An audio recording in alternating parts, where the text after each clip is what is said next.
All right, it is time for SIP episode 85.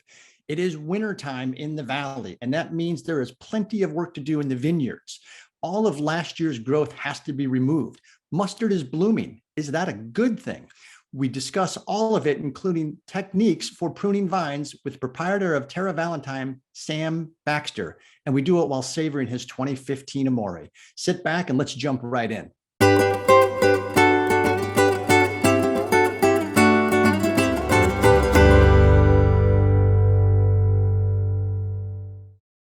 I'm going to start off this evening with 3 sad notes because in my pandemic degree I got online at DeVry Broadcast Media, they said start with sadness because that really attracts the viewers.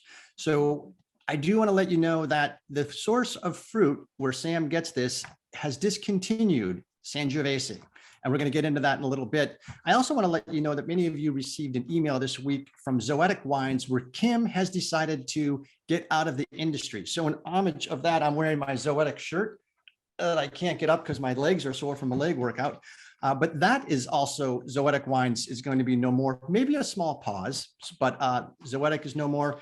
And then I do want to talk about Terra Valentine specifically, because the Amore that we have on the website is the last that Cellar Angels is going to have, the 2015, and there's only 15 bottles. So if you want to grab some of this, they aren't making anymore. And by they, I mean Sam, and because the vineyard is not going to be producing Sangiovese. So that is unfortunate. But now that we're done with the sadness, let's get to some viewer mail. This came to us this week. It's the first time we've had viewer mail in a while.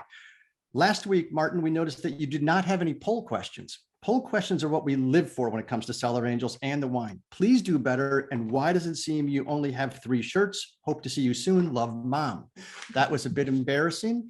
So we do have poll questions this week. And what we have is great wine bringing great people together. And that's what we do here at Cellar Angels, where you will laugh, learn, and you will taste some great wines with great people, one of which we have as our guest this evening from Terra Valentine. Ladies and gentlemen, I want to say give it up, but you can't hear the round of applause, but raise your glasses for Sam Baxter is back in the house. Cheers, Sam. Cheers, Martin. Thanks for having me. Excited to be here again. Oh, and it looks like it's another, as Jimmy Buffett would say, shitty day in paradise up there. Yeah, you know, we love our sunsets up here on Spring Mountain, and you know, every night is unique, so that's kind of the fun of it. We definitely appreciate all of these beautiful nights up here. That is incredible. And Izzy, I want to say hello to you and Larry. Thank you so much for joining. This is, like I said, episode 85, and we're going to talk to Sam about not only the wine we're featuring this evening, the 2015 Amore, but Sam has got an unbelievable history in the Valley. So Sam, for the new folks, I would love for you to kind of give us an overview of you know, how you got started. It's not like you moved to wine country, you were born there. So walk us through your indoctrination into this industry. Yeah, sure. I guess it started, you know, when my dad moved up to St. Helena in 1969, and he was a recent graduate from Fresno State in the winemaking department, and they were kind of recruiting people to come up to wine country at that point in time. So he started in 1969 at Charles Krug, and then went on to Souverain and started up Rutherford Hill Winery. And so I grew up kind of tagging along, you know, with him through the vineyards in the cellar. You know, I still remember him, you know, pulling up some freshly pressed Chardonnay juice, you know, as a kid, and just drinking big glasses of juice. So it was something that got into my veins at an early age. And, you know, we didn't have our own family estate. So I had to kind of go out on my own. So I went to UC Davis and got my degree in winemaking, and moved back to St. Helena in 1999. And I'd worked a harvest over in Australia, but wanted to come back to Napa Valley, you know, where I had my roots. And so I started actually at Terra Valentine. It was my first full-time job after university, and started there as a cellar master with the 99 vintage. And so I've had a really unique kind of opportunity to kind of grow up there, you know, working in different wineries on the bottling line, and, you know, doing harvests, and then, you know, start at the ground floor of Terra Valentine, you know, what's now 23 years ago. Well, and there's a couple of things that you just mentioned that I want to point out specifically. And I know Denise just threw a link in the chat. Feel free to click that link. It'll open up another window and then you can come back to it after the chat. But did you say your dad was at Fresno State and Napa and wineries were just saying, come on out? We need labor? Yeah, they needed, they needed educated winemakers. There's a real shortage of kind of educated winemakers in Napa and Sonoma. And so Fresno State was going out, and my dad was at a junior college, and they went into the junior college and said, hey, you should be a winemaker, come to Fresno State. And he thought, well, that sounds good. I mean, better than growing tomatoes or peaches. Right. So he kind of stumbled into it, really. But he showed up in St. Helena, with a VW bus and a guitar and a dog, and that was it. So he kind of started from the ground up. And for people that might not know exactly where Terra Valentine was at that time, we talk about Spring Mountain, but orient people to where that is in Napa Valley. Yeah, so Terra Valentine was started by the Wordle family from Minnesota on Spring Mountain, and they had bought a vineyard called the Wordle Vineyard in '96, and then bought the old Yverdon winery in '99, and that's when they started the brand. And those two vineyards are on the western side of Napa Valley. So, growing up in St. Helena, that's right at the base of Spring Mountain Road, and those western hills right above town were kind of my old stomping grounds. I mean, we would hike up York Creek and fish the creek, and hike all through the hills. So sort of my playground as a kid my whole life. And then, when I started at Terra Valentine, it was really kind of serendipitous that it happened to be in the part of Napa Valley that was basically my backyard growing up. And so it's a very familiar area. The western, I guess it's kind of the eastern side of the Mayacamas mountain range. Right. And but on the western side of Napa Valley. So, I mean, that's amazing because you're right. It's Terra Valentine was up on the mountain and that was your backyard. So you walked all these vineyards as a kid. When did you kind of start working with your dad where you were actually paid versus free labor? I guess, yeah. I started in as a kid, probably like 12, 13 years old, working for other friends' wineries. Reg Oliver had a winery. His son Jack was one of my best friends, had a winery called El Molino. So we would, I'd work on the bottling lines, helping, hand bottle the Chardonnay and Pinot Noir at El Molino. And then started working with my dad probably in like late in the 90s, maybe early 90s, helping him out. So, I mean, it's what I've been doing my whole life pretty much. No, it's impressive. And I love the fact that you were born there, raised there, started working in the vineyards at a young age. So obviously it's in your blood, it's in your fingertips, it's in your soul. And that says a lot because this ground better than anybody. And it's very evident in the wines you produce. I do want to take a small commercial break to welcome Scotland, because Scotland was this week's quiz question winner with how many acres of Sangiovese are planted in Napa Valley? And the answer is 141 currently. I don't know if that's plus or minus the ones the Antinori vineyard ripped out. So we might have to update that. It might only be about 134 now. And many of you also wonder about, well, how do I get the wine in advance? And you have to go to the Cellar Angels website. And as you see, when we go to the website, if you click on shop and wine, it'll bring you to the marketplace page. And here you will see the SIP virtual wine tasting kit. That will have the next 4 or 5 wines in it for every Friday night sip in the coming 4 to 5 weeks. There's actually an Amore gift set we put together because pay attention, gentlemen, Valentine's Day is 10 days away. So this would be a pretty darn good gift for that. But this evening, we're specifically focusing on this wine. And we talked, Sam, that it's a Sangiovese based wine. We'll get to the Cabernets because I know that's also in your soul and kind of your specialty, but what was the impetus behind wanting to make a Sangiovese blend? Yeah, it was actually kind of random. Angus and Margaret Wordle, the owners of Terra Valentine at the time, this was probably back in 2001 or 2002. They had just returned from a trip to Chianti, Ponzano in Chianti, this really cool town kind of in between Siena and Florence. And they were just raving about these Sangioveses that they had, kind of, you know, I guess at the time, kind of Super Tuscan style. So he liked the Sangioveses with a little bit of Cab or Merlot, or and so he said, hey, I think we should make one of these. And I thought that was kind of ridiculous. I was like, man, we're in Cabernet country. Like, why, you know, I didn't even know where there was Sangiovese to be found in Napa. But, you know, he was the boss. So I set out looking for Sangiovese, and then stumbled upon the Antinori's vineyard up on Atlas Peak. Well, and for those of you that may or may not know the Antinori family, there is a great episode on 60 Minutes, probably 5 to 7 years of age now, that you can, I'm sure, find on the internet. But also, if you are in the wanting to read something, there's a book called The Hills of Chianti. And it is a book subtitled The Story of a Tuscan Winemaking Family in 7 Bottles by Piero Antinori, 25 generations of winemakers, or a winemaking family. So they've been producing wine in Italy for about 500 years.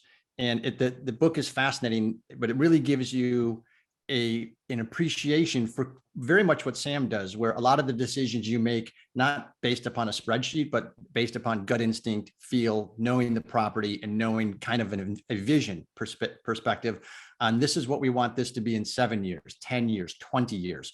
So that is a very challenging thing to do. The Antinoris have been doing it for 25 generations. Sam's been doing it since he could basically walk these vineyards. And producing the Sangiovese is a byproduct of that, because obviously the world came back from appreciating that trip and loving it. And this wine is killer. You know, we talked yesterday, Sam, preparing, and you said it's a great pizza wine. So we had pizza this evening, and you're not wrong. This wine kills with pizza. So tell me a little bit about the blend you chose and what's in it besides Sanjo. Yeah, so this vintage, in every vintage, I would always blend a little bit of another red into the Sangiovese. Now, what I found is that at 100% Sangiovese, there's such a powerful character, but it can be fairly lean on the palate. And I think that's also because it's mountain grown Sangiovese. It holds on to its acid really nicely, which is why it pairs so well with pizza. But it can be kind of linear and kind of lean and a little bit too kind of tart. And so I always, blend in a little bit of Cab or Merlot. This vintage, the 15 is about 11% Cabernet from Spring Mountain. So it's, a big, bold mountain Cabernet that really helps to kind of take that forward fruit from the Sangiovese and carry it onto the palate, and it gives you that kind of a little bit more structure and weight on the finish. But what I found over the years, and for me, for my style, if I, when I'm blending these wines and playing around with, a little Merlot or a little Cabernet, I've found that if I get over, 10, 11% of anything else into the Sangiovese, you really lose the personality of the Sangiovese grape. That blue fruit, the kind of raspberry, more like a strawberry jam, blueberry.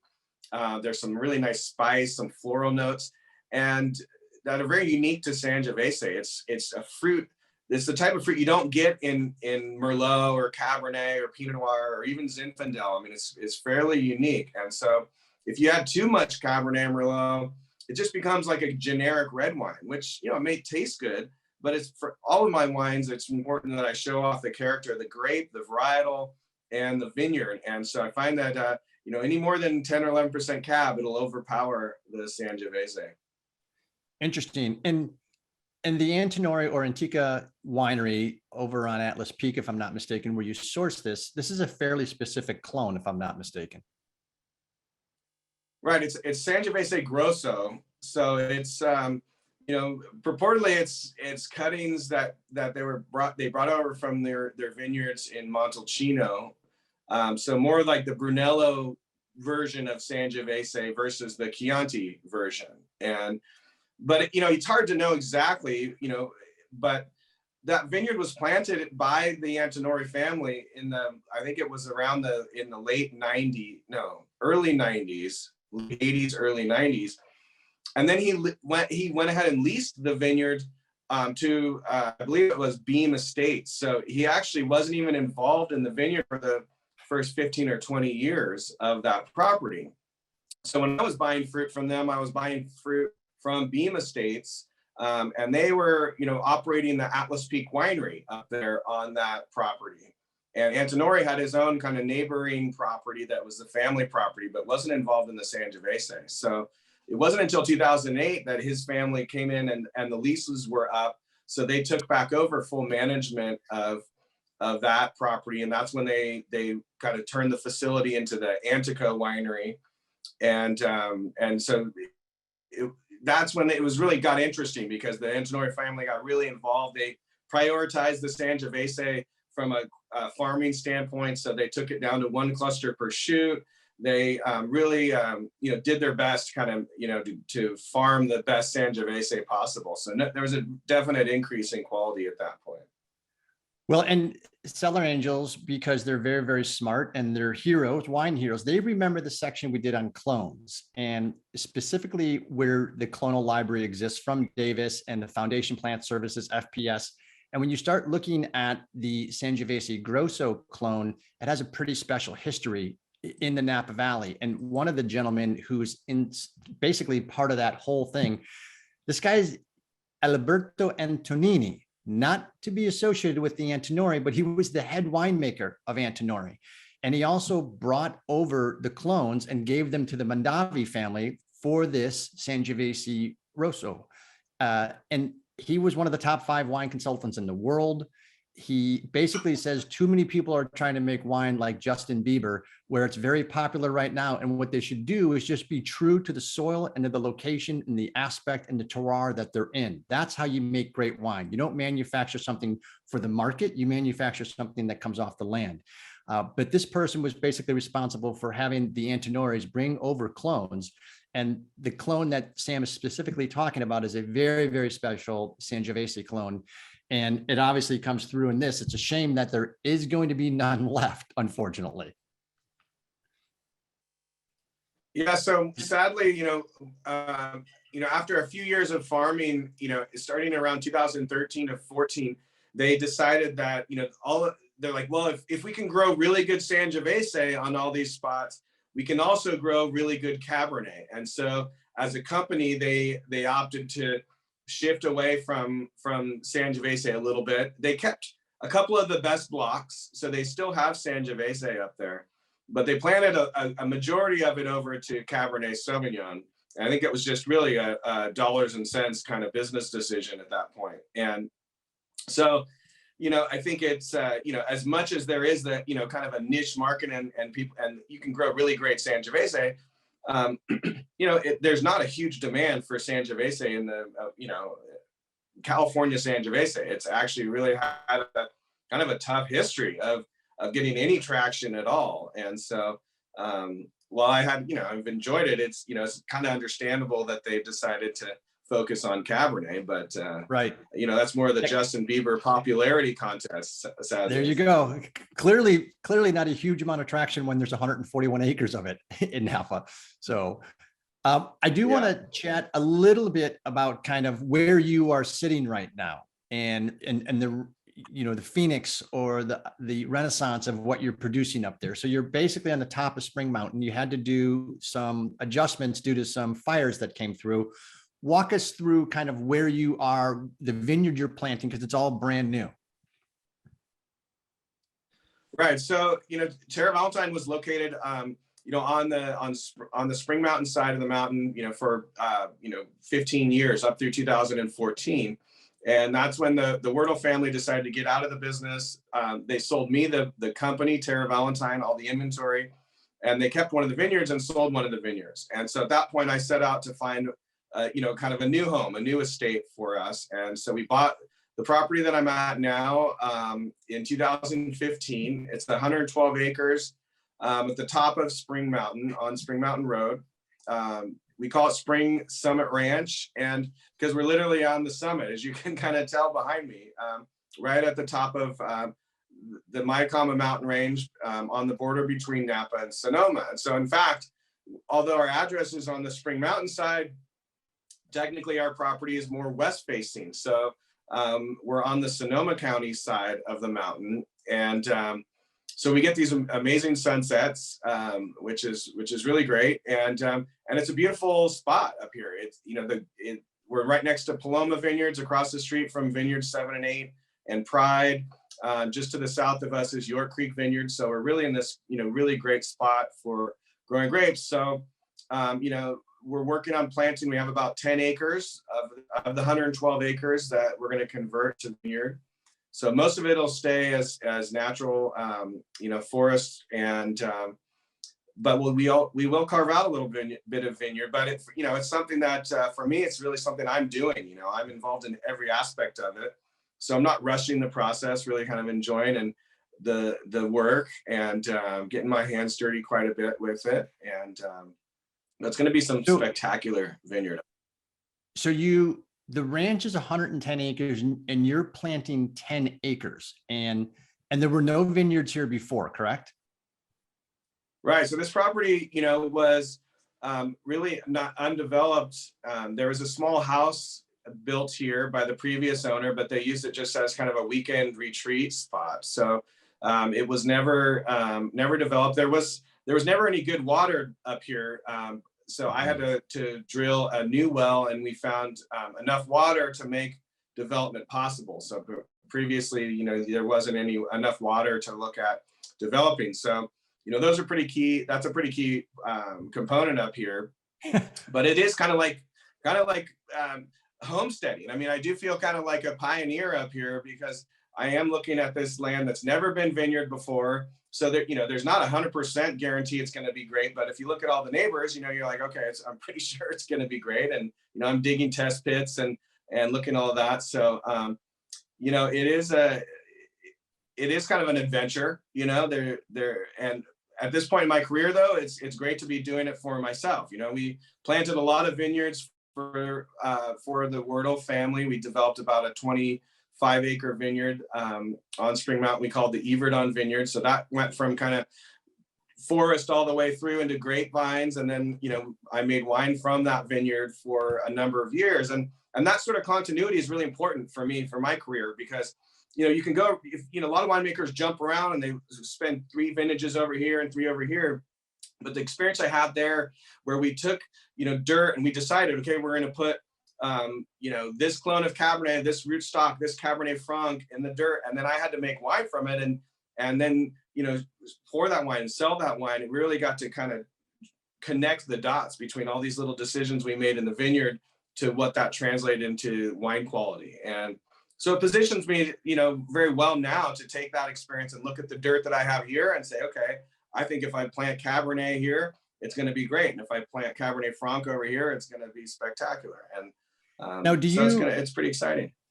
Do you, Sam, make those decisions yourself based upon obviously 40 plus years of experience and walking these hills and walking these trails, or do you do a little bit of that and also call in kind of a soil specialist that says, nope, can't grow Cabernet here because of X, or yes, Cabernet will absolutely thrive here? Any assistance from the outside, or all Sam? No, I mean, you know, there's definitely people that that I've talked to and that I will talk to, kind of think when I'm looking at, I mean, some of the key decisions are like what rootstock to use, for example. So, you know, looking at my soil, and specifically like certain sections of the vineyard I'm going to plant, there's going to be rootstocks that are going to do better and that are more suited for that. And I'm going to, you know, off the top of my head and based on my experience, I'm going to have an idea of what I want to use, but I'm definitely going to be bouncing that off of some of the viticultural friends that I have, just saying, hey, you know, have you seen it, like, you know, what 110R can do up here, or how is 3309 doing up on the mountain? And I have some experience with it as well, but you know, I definitely will, you know, talk to some friends about it. But what's nice is I don't have to like hire these, you know, expensive consultants to come in and tell me something that I already know. So no, most of the way there. Well, and interestingly enough, and here's something you might not have known, is that there's someone on the chat that actually went to school with Angus. Oh, no kidding. Wow. Okay. Yeah. So small world. And I'm going to actually, you said you're planting 10 acres, which basically leads us to our first poll question.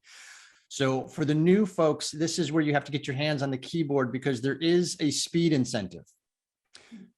We don't know what it is, but basically fast helps. So I will launch the first poll question. The new winery, as Sam indicated, is going to have 10 acres planted. How many cases of estate fruit will this yield? 1,000, 2,000, 3,142, 4,000. Lori, I see you, and you know I can pronounce your last name. Bill, newcomer, good to see you. Welcome. All right, we're going to give this 5, 4. Get your answers in 3, 2, and 1. All right, so no one thinks that it's going to produce 4,000 cases, Sam, regardless of how dense you plant it. So what will that 10 acres actually produce? Yeah, the 7 people that said 2,000 cases got it correct. All right, please let us know in the chat if you guessed 7. And if I see 8 yeses that said I guessed 7, we know one of you is not playing by the same rules as the rest of us. So I'm impressed. Yeah, so it basically goes, it's a matter of go ahead, sorry. No, go ahead.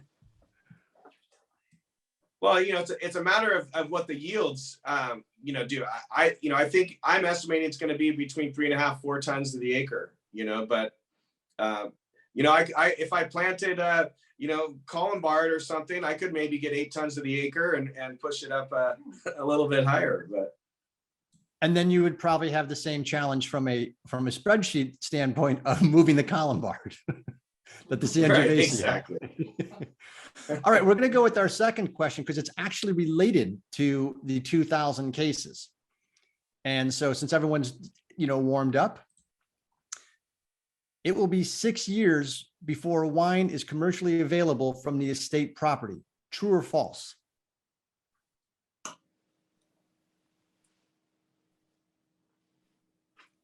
Everyone of a certain age is unable to stop the theme from Jeopardy playing in their head. 5, 4, 3, 2, 1. This one's split kind of right down the middle. And this could actually be potentially a trick question because in theory, and Sam, correct me if I'm wrong, I mean, you could bottle wine and sell it after 4 years, but when will a wine commercially be available from your property that you're planting or clearing? Yeah, I mean, I would like to say 6 years would be as fast as possible, basically. Because it's about 3 years before when you get the vines in the ground, and I'm still probably a year away from planting. So I still have to, clear, lay out the vineyard, plant the vines. Then it's 3 years till my first crop. And then that is made, it's aged for 2 years. And so, yeah, that's 6 years would be about the fastest. And then, theoretically, the wine is going to need to age a little bit in the bottle before it's, we would release it as well. So I would say 6 years at a minimum. So, and this is where I think it's part art, part science, part insanity, because you have to, and I'm so happy that you're at this stage in your career that you are able to do this, because it's got to be incredibly gratifying. First of all, you have to make the decision to purchase the land. And then, the last 5 years, Mother Nature has had quite a few tricks up her sleeve for this whole region. And then you've got to clear the land because, as you said, this didn't have a vineyard on it. And so you're clearing timbers, you're getting rid of rock, and that's not an easy task. Then you've got to plant, and then you've got to grow it for 3 years and know that there could be all sorts of other things and calamities that come your way unannounced, of course. Then harvest, then age, then bottle, and then sell. So, I mean, it's just an incredibly long process. And so I applaud your persistence and vision because we are all the benefactors of that. So thanks so much for having that dogged pursuit of the perfection. Yeah, well, when you say it all like that, it does make me feel kind of silly for going after it. But, you just that was not my intent, my friend. Have to. Yeah, it's in your blood. It's in your blood. You have to do it. It's kind of like Michelangelo, right? The statue was in the marble. I just had to get it out. Well, one of the important things for me is that, not just focusing on the end goal, not just focusing on, that I'll have, that I want to drink the wine from this property. So it's really about, enjoying and kind of maximizing the fun of every step along the way. And it's a lot of work, and each step is risky, and it's expensive, and it's, in some cases it's really dangerous. And, but as long as I'm, having fun and enjoying that, I don't focus too much on that bottle of wine, 6 or 7 years from now. I really kind of just focus on, what am I going to do this, over the next 6 months or a year, and how are we going to enjoy the process? And I think, down the road,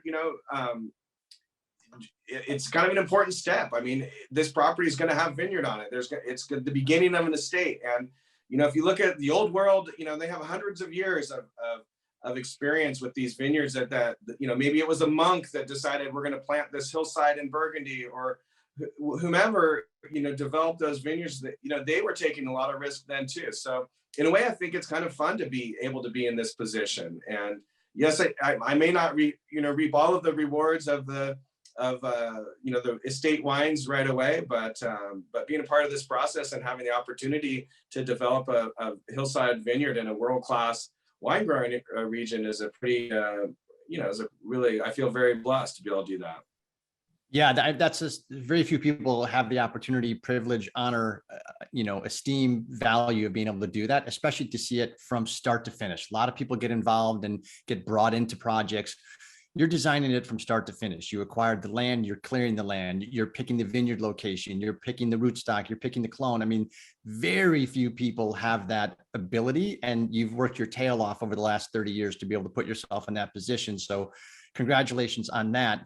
I'm curious, the end, maybe not end, but the working vision that you have, will people be able to visit? Is it permitted for a tasting room, that sort of thing? Tell us a little bit about that.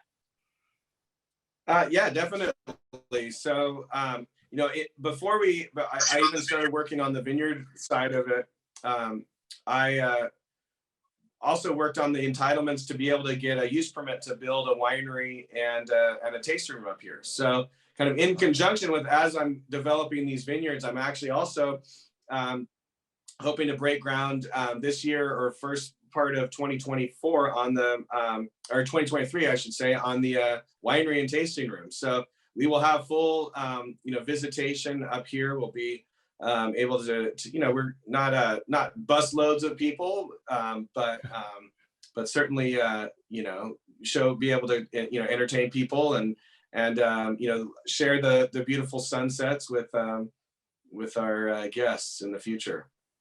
Well, if there's ever a bus load that pulls up to a Cellar Angels winery partner, most of the Cellar Angels folks know they're at the wrong winery. We're big into the small, intimate wineries like this tasting experience.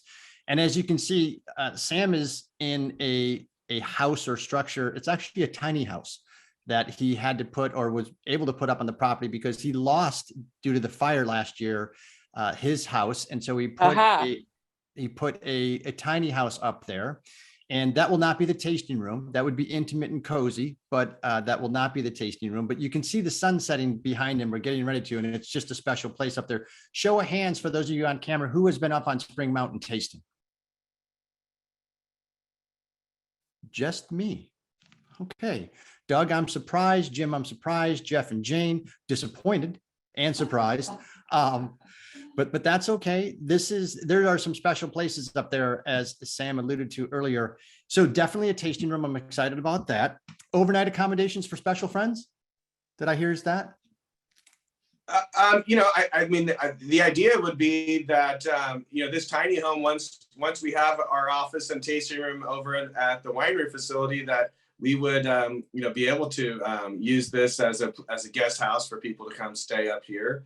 The other, we have a lot of ideas. We're looking at this summer, inviting up some of our club members and doing a glamping weekend where we, set up these decked out, big tents with, queen beds inside and all that, and do some glamping up here. So, I've got my Airstream up here. So, it is a kind of a rustic, beautiful spot to be outdoors and enjoy the views on Spring Mountain. And I love to cook. Right behind me, I've got my outdoor kitchen there. We've got a big grill, smoker, gas grill.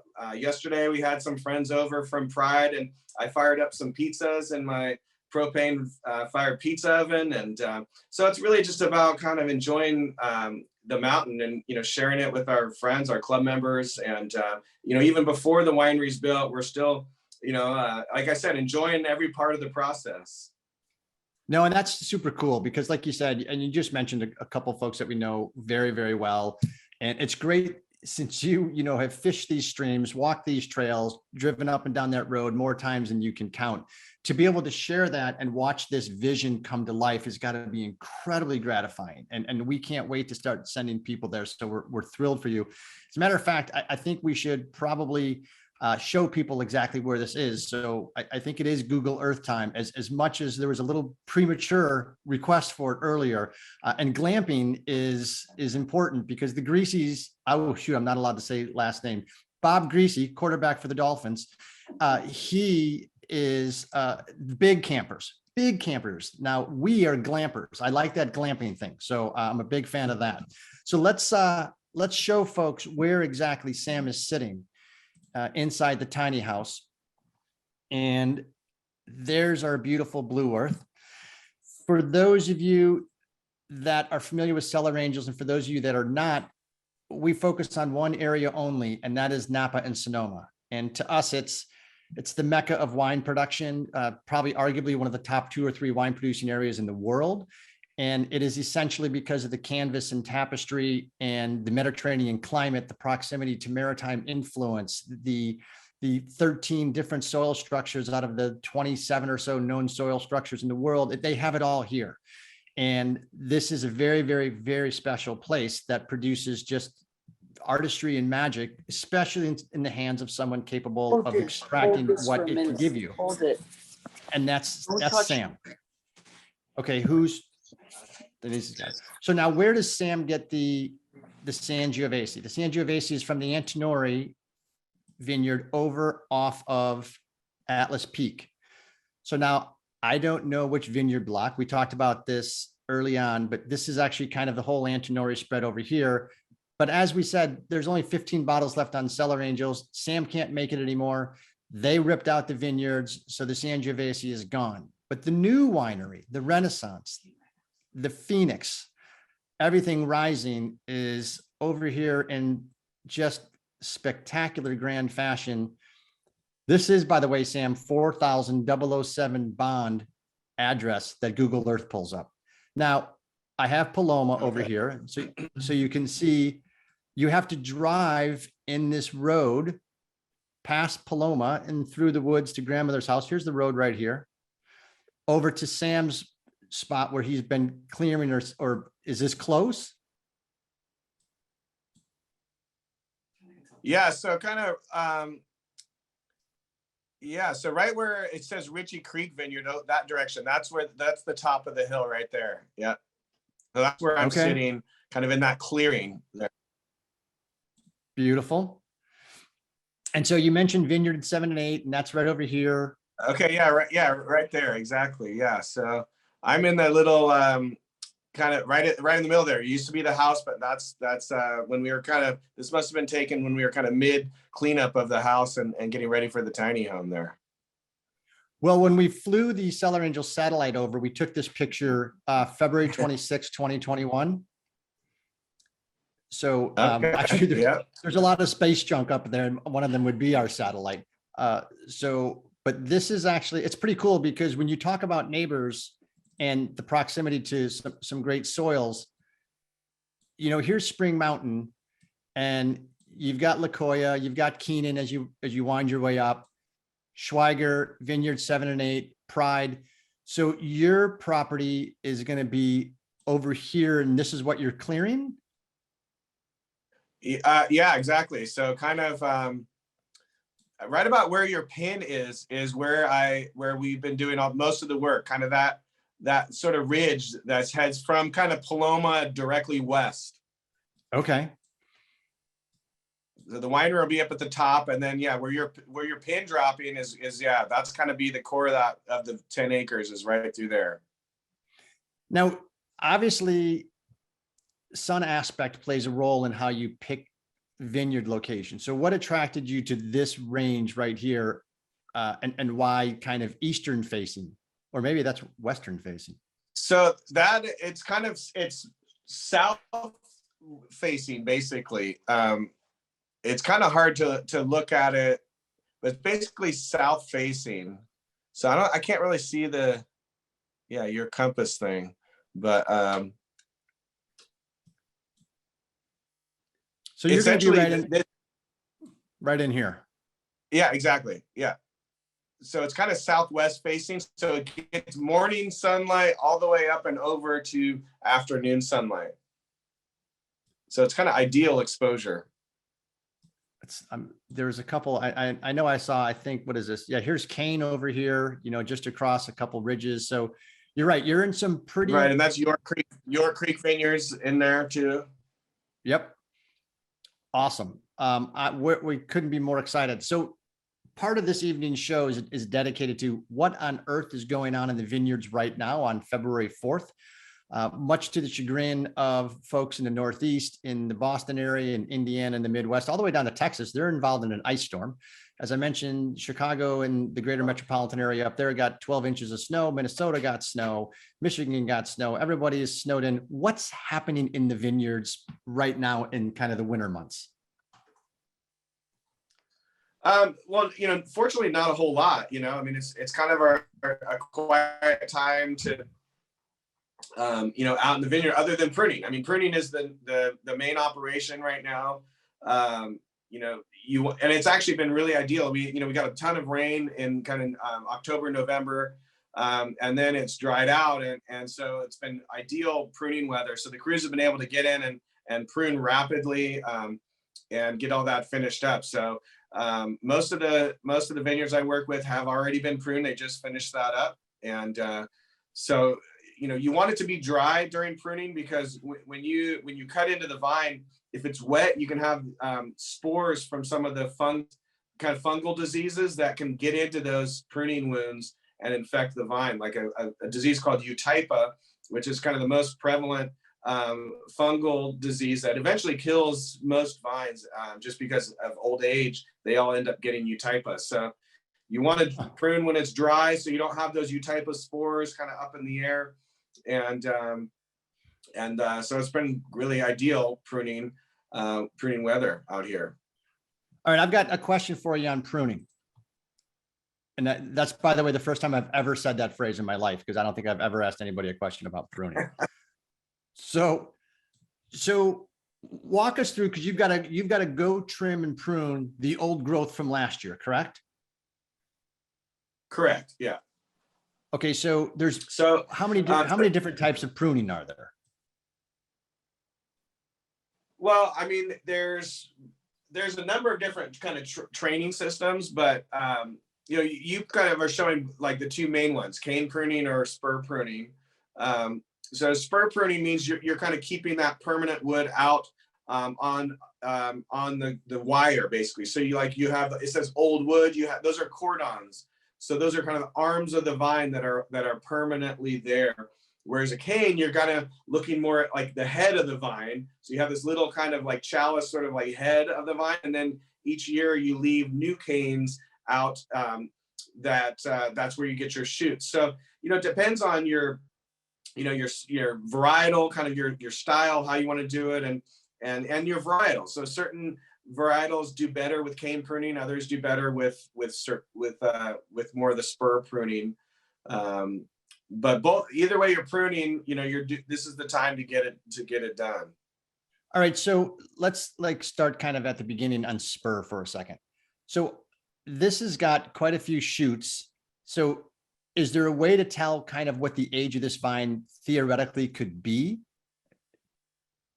I mean, I mean, that vine could be 5 years old, or right. It could be 50 years old. Okay. But what you can see is like at each position. So there's 5 positions on each arm. Those are spurs. So that's a spur position. So each year you're going to have 2 buds that you leave on that spur, and that gives you those 2 shoots that are growing up out of each of those spurs. So when you go to prune, what you're going to do is there's one that's going to be slightly higher than the other one. You're going to cut off the top of that spur and that long shoot, and then the other cane that's left there, you're going to prune it down to 2 buds, and you're going to leave just 2 buds on that. That will be where your growth will come from this year. And you'll have 2 kind of shoots that will grow up from those 2 buds. And each of those shoots will carry, 1 to 2 clusters of grapes. Okay. And then so on the cane pruning, the before and after picture in my infantile eyes, basically looks like they took these 2 inner shoots, trimmed everything else off, and then just bent these 2 down. Yeah, I mean, the picture is kind of a little bit trickier to extrapolate, but basically with the canes, you would be taking off all of the old growth on the outside, right, and you'd be choosing 4 canes that you like that are as close to the middle of the vine as possible, and then laying those out. And so you might have like 4 or 6, 8 buds maybe per cane that you lay out. So if you have 4 canes, and let's say each cane you leave 6 buds on, you're going to get 24 shoots, right? So right. Whereas the spur pruning, if you have 10 spurs and 2 buds, that's going to give you 20 shoots. So interesting. One of the advantages with cane pruning is you can control how many. It's a little easier to control how many buds you leave. If you're in a very vigorous location where you have like these big jungle-y vines, you may want to leave more canes or more buds on those canes to kind of slow the energy down of that vine, kind of temper the vigor a little bit. If you have a very weak location, you may want to leave less buds on those canes so that you only get 16 shoots. So you're really channeling the energy that the vine has, knowing it's kind of in a more challenged area to be able to get to full growth and be able to ripen fruit. And so then I like the way you said that, because this on the spur has 2 per shoot. You've got 5, 10, and so 20 total. So you could theoretically have right. 20, 2 clusters per shoot. So 40 clusters, or no, 20. Right. Yeah. No, yeah, 40, like okay. You would look, 40 clusters would be your kind of max you would ever really want. And with Cabernet, you're typically, doing maybe, a little bit less. You may look at more like 30, between 30 and 40. And that's 30 and 40 before you drop fruit, correct? No, that'd be after you drop. So you might have triples. You might, you might start out with a little bit more than that, and you have to drop. And even you might start out with just 40, but you still have to drop some because some are going to be clumped together and not in the right position. So you still might have to go in and drop a few clusters per vine just to space the fruit out and position it correctly. So this kind of gets into that area that we've talked about, over the years, where canopy management is incredibly challenging. And so you talk about having, 30 to 40 clusters on here and making certain each one is getting enough exposure to sunlight that it's ripening at its optimal capacity. That is not an easy thing to do. So you've got to walk these rows and kind of keep an eye on each vine individually. Yeah, I mean, yeah, definitely. I mean, each vine is going to get individual attention. I mean, theoretically and ideally, you want your vineyard to be somewhat uniform so that if you are deciding, okay, we have to come down and we want to target 30 clusters per vine, you want to make it so that, your crew can go out there and they can do that and make those decisions without having to think too much, that it's, if you're really having to look at each vine and really reinvent the wheel and like, oh man, what's going on here? What am I doing with each vine? It's very inefficient. So, you have these ideas kind of before the growing season, how you're going to prune, how you're training already. And, that's where experience and vintage after vintage, that experience comes into play because you kind of know what's happening and you know what to anticipate and you know how to deal with it and you know how to get the quality that you need because you've had it, you know, year in, year out, you've been able to kind of target. But, you know, each vintage is different. Each growing season is different. And so, you know, Mother Nature does have a way of, you know, keeping it interesting. Yeah, keeps you on your toes. And I think it's also important that, you know, you have to have an amazing vineyard team as well to make certain that Sam's vision, Sam's, you know, trellising requirements, Sam's cane management is all imparted into them, and they do everything as executed and as desired. I do want to tap into your memory repertoire and talk about aromas, flavors, and pairings of the Amore. So yeah, okay. So walk us through kind of the fruits, you know, the aromas, and we already talked about one pairing being pizza, but tell me a little bit about this wine, even though my heart is heavy knowing that this is the last time we're going to have it from you, unless you pull off something up there on the mountain. Yeah, hey, you know, never say never. And, you know, I'm still keep in touch with the Antinoris, and you know, if it's right, you know, I would love to maybe get some fruit from them again in the future. So, you know, we'll see, but you know, I am going to miss this wine. It is a really fun kind of, you know, I wouldn't call it a daily drinker. I mean, it's not an inexpensive wine, but it's certainly wine that is very versatile. And so one of the reasons it's so versatile is because of these kind of red and blue fruits, like I had mentioned. You know, in this wine, you know, you really get this really bright, it's kind of like a blueberry jam, a little boysenberry, but there's like also a pretty strong kind of red fruit, like a strawberry jam, that I find to be very unique to Sangiovese. There's not too many varietals where you can get, you know, both a strawberry jam plus this kind of blue purple fruit in there. And this vintage, you know, the 15 vintage was a warm kind of compact growing season, so we did get pretty nice ripeness with this vintage. And so some years, you know, they tend to be more like a fresh strawberry, fresh blueberry. This tends to be a little bit more on the jammy side. There's also some really nice spice, and that's another thing that Sangiovese brings, is a little bit of kind of a black pepper in there, a little bit of crushed herbs, kind of like a little bit of sage, a little bit of kind of some baking spices. You know, I do age this in French oak, so it does see a little bit of new oak, only about 20% new barrels, but that does kind of lift and warm up the fruit with a little bit of that kind of caramel. I mean, a little bit of like allspice in the background. No, and we had ours open for a bit, and it's absolutely, the air is really, it's been open for a little over an hour now, and it's just getting better and better. And you're right, and actually the tannins are still pretty fresh, so I think this wine could actually go a little bit longer. I mean, yeah, you know, a good, you know, they, you know, they don't release that for at least 5 years post vintage, you know. So right. You know, this wine, you know, is definitely one that I found has aged really well. It depends on the vintage. The 15 vintage, like I mentioned, is a kind of a more compact tannic vintage. So you have higher acid because it was a shorter growing season, so you didn't have as much time for that acid to fall out. You have the ripeness because it was warm, so the fruit, the skins, you know, did see a lot of sun, a lot of warmth. But you also have a lot of tannin too, because that tannin did, you know, when you have those cooler, long vintages, that tannin hangs out on the vine and starts to really evolve and soften. Whereas in 15, you know, the grapes really held on to some of that grip. And both, you know, on Spring Mountain, which, you know, this is 11% Cabernet from Spring Mountain, as well as the Sangiovese, that's, you know, still mountain vineyard. I mean, this fruit's sitting up at you know, 1,800 feet, 1,800 feet. So on the palate, but you get that forward palate is where that Sangiovese fruit comes in. You get a little bit of that kind of purple, sweet, juicy fruit. You know, it's ripe, it's clean.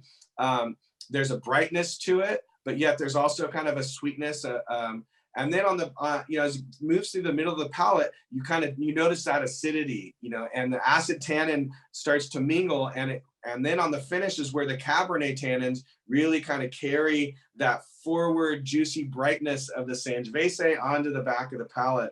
And you give that kind of a little bit of chewiness, a little bit of texture, which for me, like, I'm a big texture guy with my wines. I really like to be able to watch the wine carry all the way through the palate. and you need tannin, you need acid to do that.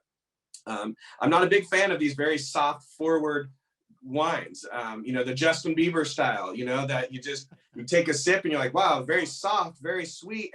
But where'd it go? What happened to my wine?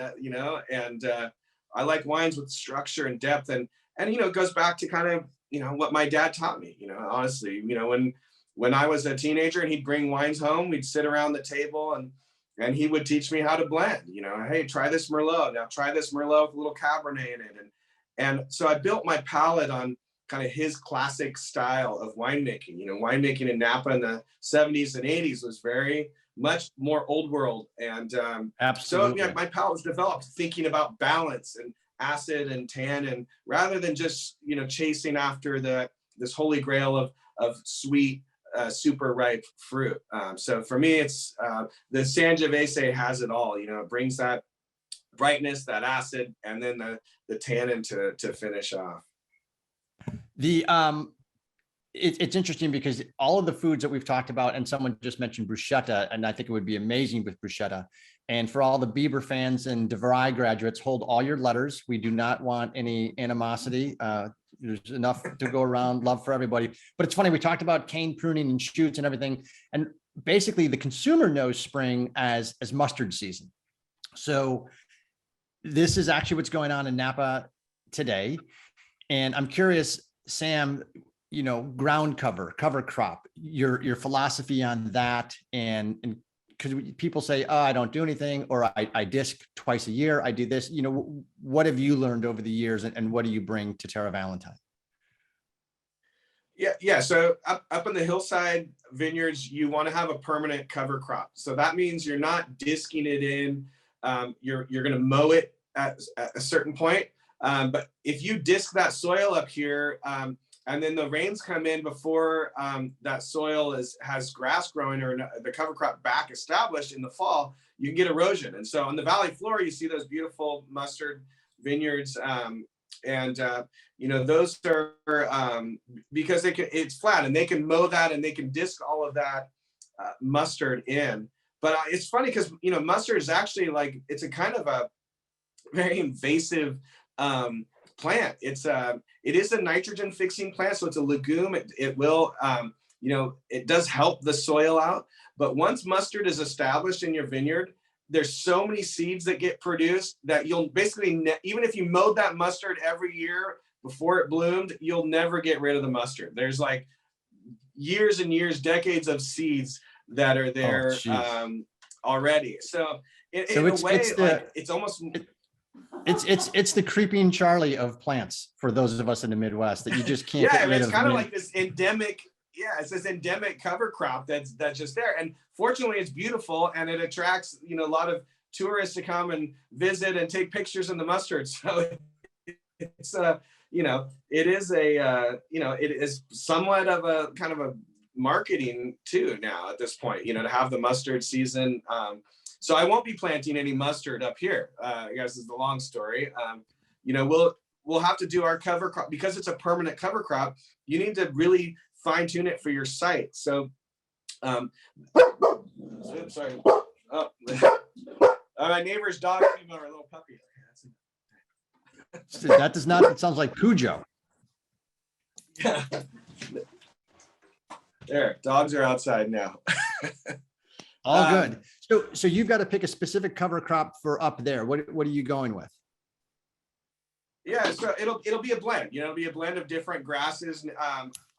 Whenever I've done any areas where I've cleared and I've been working on kind of a native grasses. I'm a big fan of California has these really wonderful native grasses. So what I'm trying to do is do as much of that as possible, which a couple different fescues and some wildflowers as well. And so when up here in the hills, because you're doing a permanent cover crop, it's also important to look at doing attracting beneficial insects, because there's a lot of pest pressure up here. You're near these forests and riparian habitats, so you do have a lot of bad pests that can come in from the shrubs and the chaparral in your vineyard. So we kind of every 6 or 8 rows, we'll plant an insectiary row, which is a bunch of different flowers that attract beneficial insects, like certain parasitic wasp species that will go in and they'll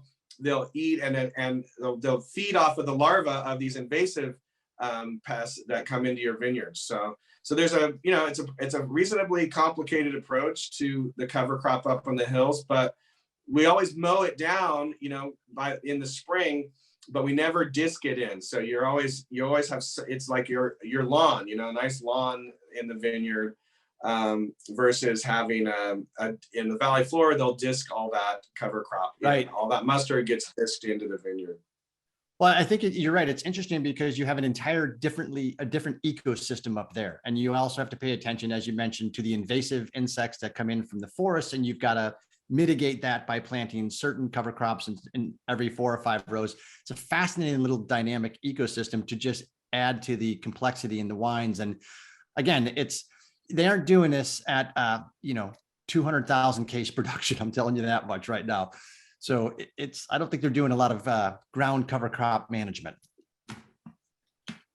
Yeah, well, I mean, it's interesting because it's, you know, even on a large scale, it does become very important. You know, if you have a cover crop there that's stealing water from your vines, you know, there's a lot of cover crops that will drink up all that water in the spring. And then all of a sudden you're going to have to water or irrigate your vineyard sooner because of that, like that moment. So even on a large scale, I mean, they are thinking about cover crops for sure. I mean, but it's more about, you know, a dollars and cents decision based on, exactly, you know, how to, you know, utilize their resources the best way versus for me, it's more of a like kind of this, you know, sustainable holistic approach to how we're farming in conjunction with, you know, our environment up here. All right, 2 final questions for you. Walk us through the portfolio because Sangiovese is, I don't believe, your first love and nor your wheelhouse, but it's damn good. I will tell you that much. And then second, when we start sending all these people to the valley that have never been on Spring Mountain, how do they taste with you?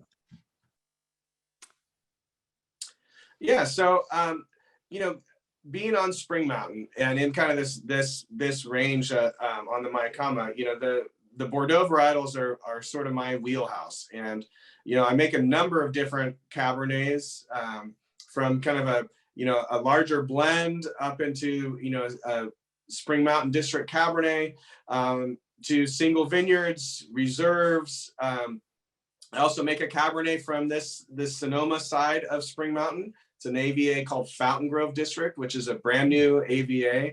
And it basically encompasses the Sonoma County side of Spring Mountain and Diamond Mountain just to the north of us. So it's actually a pretty stellar AVA so I make a Cabernet from that spot. And then I do, you know, I love varietals other than Cabernet. I do make a Merlot off of Spring Mountain, a Cabernet Franc, and a Petit Syrah.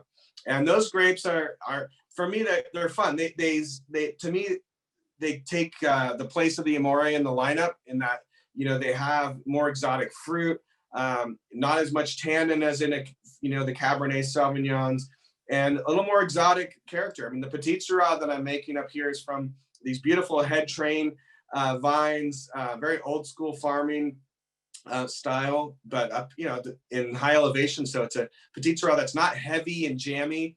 It's elegant, but still has that beautiful black fruit and exotic spice. Really, you know, a fun wine. And, you know, I make a Pinot Noir from out on the Sonoma coast, Fort Ross Seaview AVA. So it's, you know, still all mountain wines. I mean, that's my focus, is all mountain wines, and you know, mostly from Spring Mountain, the Sonoma side, and out to the Sonoma coast. And you know, to visit, it's really, you know, it's a private ranch visit, so it's not your typical tasting room type of experience. But you know, you can reach out. There's a contact form on our website, terravalentine.com, and you go to that, and you can put in your info, say, hey, these are the dates I'm here, this is what we're doing. And Rebecca, our director of sales and marketing, she's on this Zoom as well. But that'll go directly to her, and then she'll be able to follow up with you and reach out and say, yeah, we're on the mountain, or we're not on the mountain, or, you know, we can't, you know, we're here or not. And So it's, but the website and the contact us form is the best way to reach out.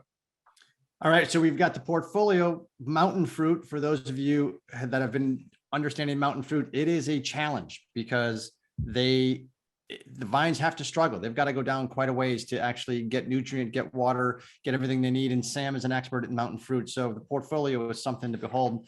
And as Mission Control mentioned in the chat, we were fortunate enough to feature Terra Valentine as a wine club several quarters ago, and you got to taste through a lot of Sam's portfolio. It is special, special juice.